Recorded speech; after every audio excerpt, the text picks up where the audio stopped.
Amen. Then hopefully you can contribute to the society. So silang luwa, si tawag na mga ni Manang Kangga o si Joe. Kaingon ko, sila ay nagka-attain sa gitinguha yun sa kasing-kasing sa among Ama. So they are very good example of what is desired to be. Sa usually among typical people, pogi na itong ginagawa. Labi na itong na-raise up sa kalisod. Pero kami, kaloy sa Ginoo, sa paningkamot sa among Ama, wala gid may giaging nga anak po ng kalisod.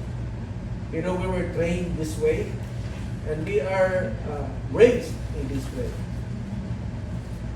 So, kaingon ta, in terms of success, sa napulo, kami kung walo nagka-uman ng Espira, except sa dua, na medyo lisod na usay kung nasubraan kaya ay kadili na inon maayo ang sakutan. So some of us attained 2-3 degrees. Salamat mi sa Ginoo kay nga na ang amuan taken. Pero as I watch over them, nanaw ko sa ilahan doon,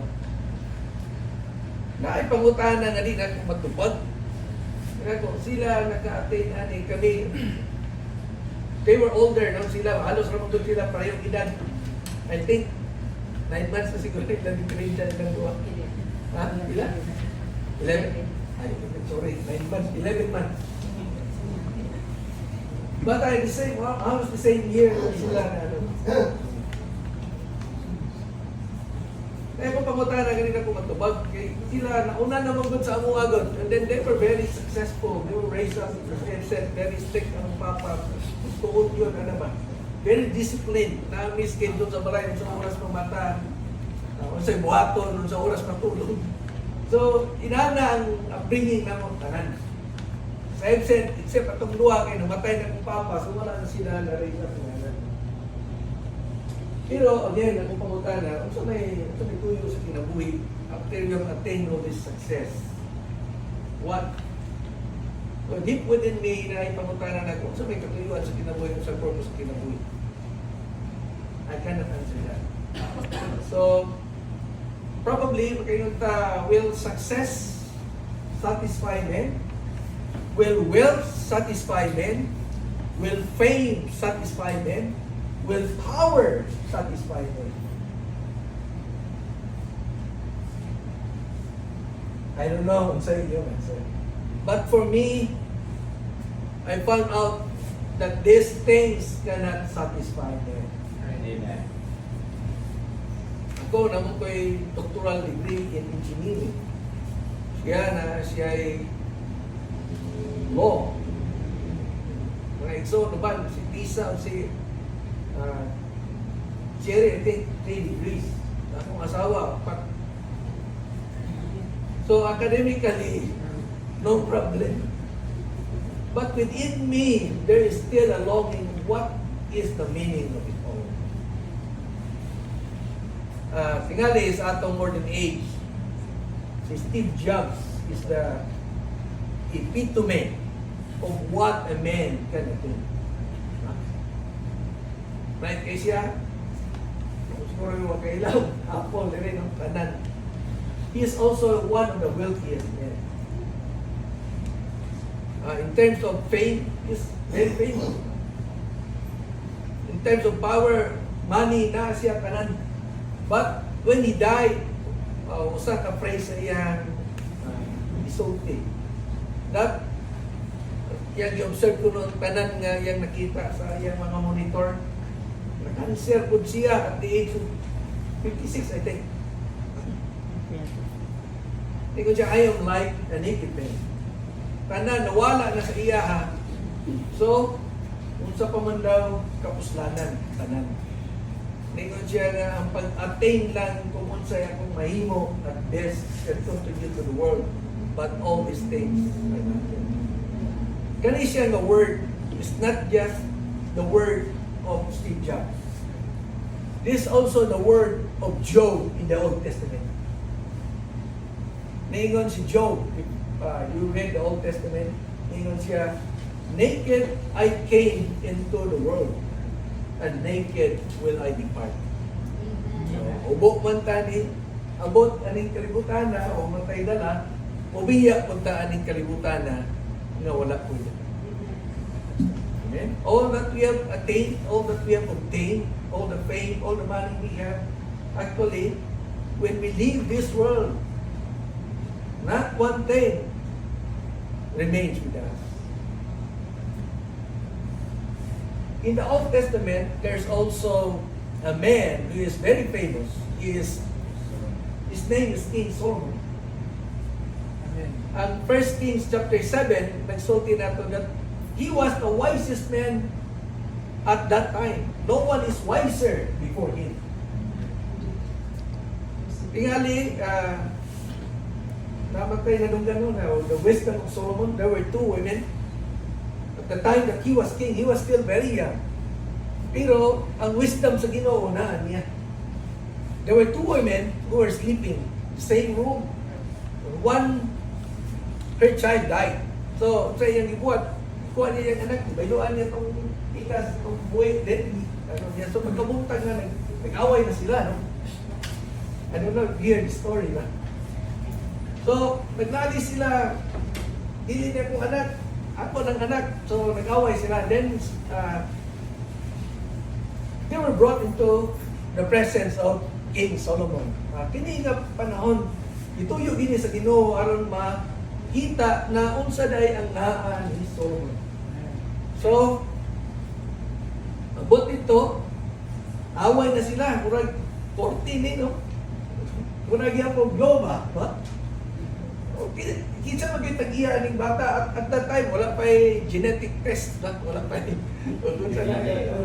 iba na itong kinsa ginikanan na. So, unsa may solusyon ni Solomon? Ningon siya, okay, dili man gyud mo magka oyon o kinsa ning anak ang patay, kinsa ning anak ang buhay, then bring a sword to me. Atong tungaon ning bata nga buhi. So, tunga na lang mo para tabla, iya katunga, iya katunga.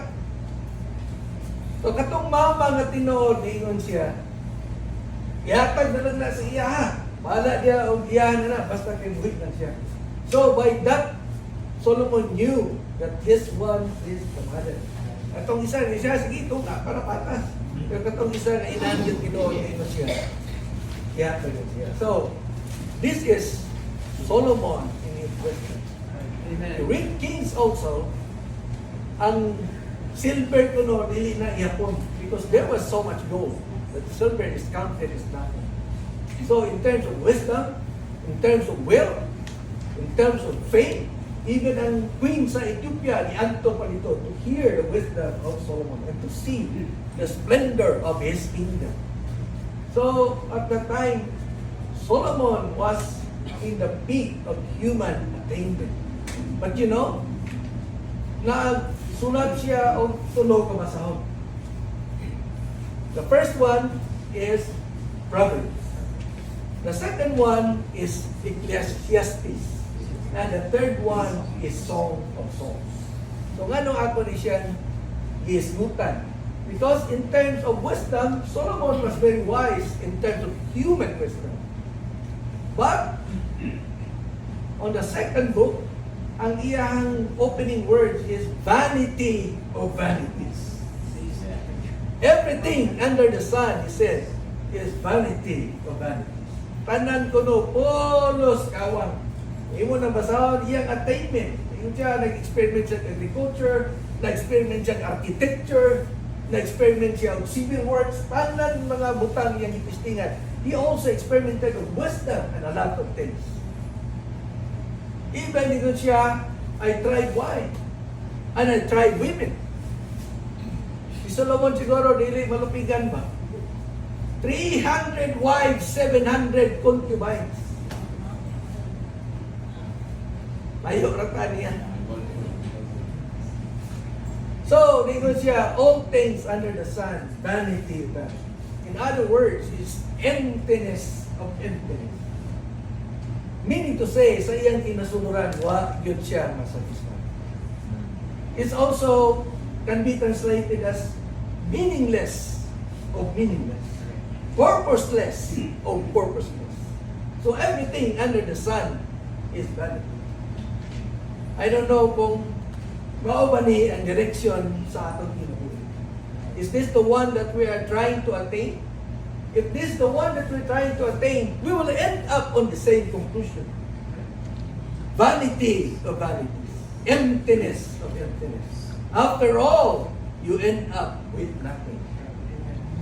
So, sa tumoy, ningon siya, remember your Creator while you are young. When you say, I have no pleasure in them. Maabot ra ko nung adlaw, nga moingon ka, nga wala ko'y kalipay sa akong mga adlaw. It's a life of regret. It's a life of having nothing at all. So, ningon siya, hinumdumi ang imong magbubuhat sa panahon nga batanong pa ka. Di ka mo ingon nga, wala na ko'y kalipay ang imong batanong. Kung imong basahan ng Ecclesiastes 12, very difficult to understand. Like, ningon siya, while the keepers are not yet trembling, nga nagbantay ko no, dili pa magkurog. So, what is the meaning of it? The hands are the keeper of our being, dili pa magkurog. The grinders are not yet few. Ang kaning atong bakba na may ngipon, morning mo grind sa atong pagkaon, dili pa puno pangag. So the eyes are not yet dim, the ears can still hear. This is the time that we remember our God. Amen. Kaya kung moabot ang kinabuhi,